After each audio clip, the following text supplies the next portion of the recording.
Maaga pa nga lang pala, pinuntahan na ako ni mama. Na kanina pa nga ako nagtutulog-tulogan mga guys. Kasi nagpapatulong nga sa akin si mama na mamalengke.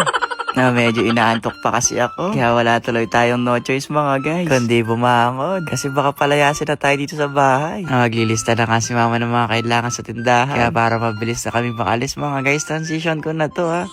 Wow, ang bilis, chawo. Hindi ka siguro naligo, no?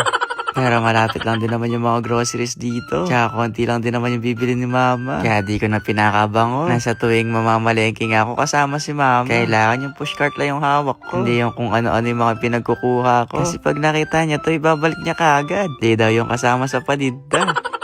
Pinapila na nga sa akin ni mama itong mga napili namin. Mamimili pa nga daw siya para mabilis din daw kami makauwi. Pagdating ko nga sa counter mga guys, wala namang pila. Kaya parang tayo rin yata yung magbabayad dito Kaya tinanong ko si ate kung meron silang QR. Ngayon kasing gagamitin kong pambayad. Nasa tuwing wala akong dalang cash mga guys. At iniiwan ako sa gantong sitwasyon ni mama. Coins.ph yung ginagamit kong pambayad.